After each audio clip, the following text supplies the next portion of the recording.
Guns domain. This is a Narco Submarine designed to transport drugs to America, and sometimes even all the way to Europe. Over the last decades, authorities have caught over 200 of these vessels. But everyone in the game knows the truth. There are many more out there, many that were never seen, many that slipped through the cracks, and many that still haunt the ocean like ghosts. Because a narco sub isn't a ship, it's a shadow, a drifting secret, a homemade machine that governments hate, cartels love, and the ocean hides flawlessly. Before we continue, if you're really interested in these topics, make sure to like and subscribe. It helps us grow and lets us bring you more great stories, reviews, and hunting insights. Picture this: the Pacific is quiet. The night is pitch black. No lights, no radar ping, just the soft hum of an engine buried under layers of fiberglass. A long, narrow shape moves just under the surface, so low that only a thin strip of its roof breaks the waves. If a patrol plane flew overhead, it would see nothing. If a radar swept the area, it would register static. If a ship passed nearby, it would feel a chill because something was there, but invisible. This is the genius design of the Narco Submarine, a weapon of logistics, a floating gamble worth hundreds of millions, and one of the most stubborn nightmares law enforcement has ever faced. Let's break down how these vessels are actually built, how they move, and why they're nearly impossible to catch. The story of a narco sub doesn't begin in the ocean. It begins far inland, deep in jungles so dense that helicopters lose signal overhead. Down narrow trails, far from roads, near rivers that carve toward the sea, cartel engineers begin work. And yes, engineers, not amateurs. Many were formerly trained in shipyards or the Navy. Some were lured with money. Others were forced.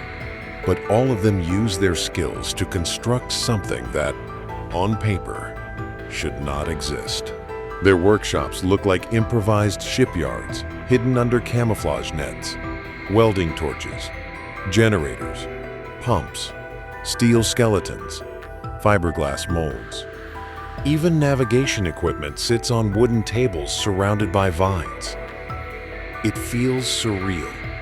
In the middle of nowhere, with only jungle noise and humidity pressing in, they're building a submarine, not a full military submarine, but a low-profile vessel designed for one purpose: deliver a ton of illegal cargo across the ocean without being found. These structures are surprisingly advanced. They take weeks to build. They have custom hulls, reinforced frames, sealed compartments, and sometimes even ballast tanks. And the brilliance lies in knowing exactly what they don't need. They don't need to dive deep. They don't need torpedoes. They don't need speed. They only need to disappear. Early narco subs were crude, wooden, slow, leaky. The pilot sat inside, sweating, breathing stale air, praying the thing didn't sink. But after every capture, the cartels improved their designs. Thicker hulls, better engines, lower profiles, noise reduction, insulation to fool thermal cameras, electric motors for silent segments, diesel engines for long runs. Some even have GPS, satellite phones, and navigation computers, all inside a vessel built illegally in a jungle with no oversight. It sounds impossible, but hundreds have been made.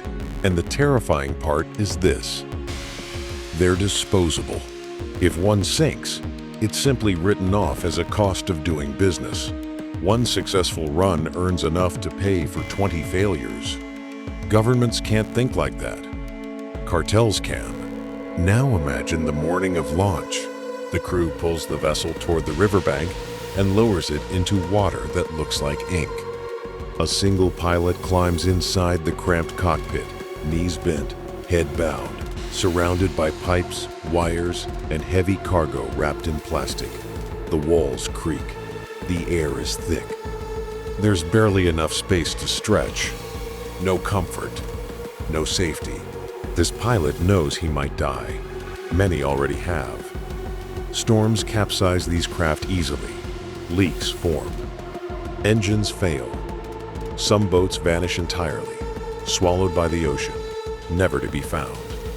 But the pilot accepts the risk because the payout is life-changing. He turns the key. The engine grumbles. The vessel sinks low until only a tiny portion of the roof is above water. Then the jungle starts to fade behind him as he slips toward the open Pacific. And from that moment, he becomes a ghost. So what makes narco subs so hard to detect?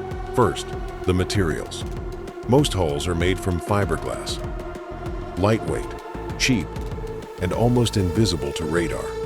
Radar waves bounce off metal easily. Fiberglass? Not so much. It creates a faint, inconsistent signal that radar systems often ignore. Second, the profile. The vessels sit extremely low, sometimes only 6 to 8 inches above the waterline. That means waves hide them. Sun glare hides them. Clouds hide them. To spot one visually, you'd have to be almost directly above it at the perfect moment. Third, the paint.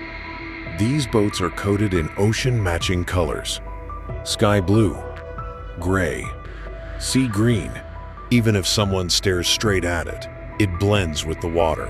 Fourth, the noise signature. Some narco subs use muffled engines or electric drives to reduce sound. Sonar systems searching for loud, metallic noise simply don't hear them.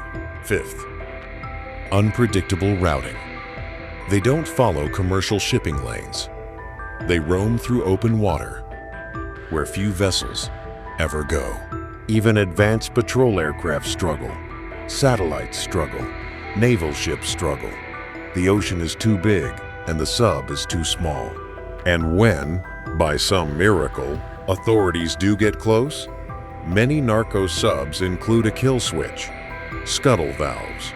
With one pull, the pilot floods the boat, sinking it instantly. Cargo gone. Evidence gone. Crew sometimes escapes, sometimes not. But either way, the cartel avoids losing intelligence and operational secrets. It's brutal, but effective. Their range is even more shocking. These aren't short-trip boats going from river to coastline. Some have crossed entire oceans. A few have reached the United States. Others have traveled toward the Caribbean. Several advanced models were intercepted near Spain. Imagine that. A handmade submarine drifting thousands of miles across the Atlantic, from South America to Europe. No escort, no port infrastructure, just a pilot and a fiberglass tube. And it worked. Cartels use currents, weather data, and GPS guidance. They launch multiple subs at once. Even if one gets caught, the others slip through. It's a volume strategy, not a precision strategy. That's the dark genius behind narco subs. They don't need to be perfect. They just need to succeed more often than they fail. And they do. Governments pour billions into surveillance programs, drones, satellites, radar grids. But the narco sub remains one of the most effective smuggling tools in history. Every new model authorities intercept seems more advanced than the last. In one famous case, naval forces captured a fully submersible narco sub, capable of deeper dives and longer travel. It wasn't just a low-profile craft anymore.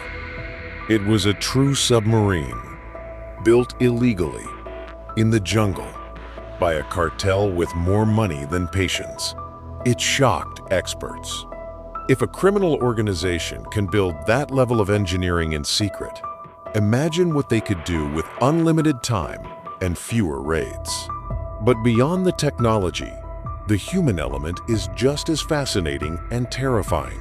Inside a narco sub, the crew lives in discomfort that borders on torture. It's dark, humid, hot. Air is limited, especially in older models. Food is rationed. Water is rationed. The smell of fuel mixes with sweat and metal. Waves slam against the hull constantly, shaking the entire vessel. Every vibration, every creak feels like a warning that the ocean wants to swallow you whole. Sleep is impossible. Breathing becomes an effort.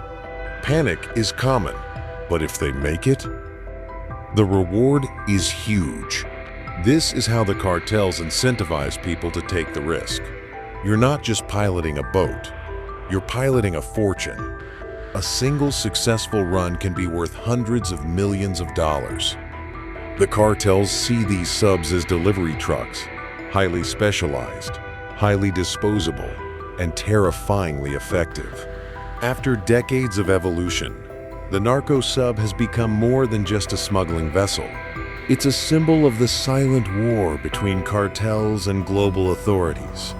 A war where one side innovates in the shadows, while the other pours resources into detection. But every time governments improve their technology, cartels adapt again. Lower hulls, quieter engines, better materials, different routes, new tricks. It's an arms race under the waves. And as long as profit remains sky high, narco submarines won't stop. They'll get smarter, they'll get quieter, they'll get harder to detect. Right now, as you watch this, there are probably narco subs drifting slowly through the ocean, half submerged, painted like the sea, invisible to the world. Some making their way north toward the U.S. coastline, others pushing across the Atlantic, others lost forever, resting quietly on the ocean floor. Ghosts built in jungles, ghosts powered by money, ghosts that move beneath the waves without a name, without a trace, without mercy. And that's the genius, dark, simple, brutal, behind narco submarines. A machine designed not to fight, not to dive, not to be admired, but to disappear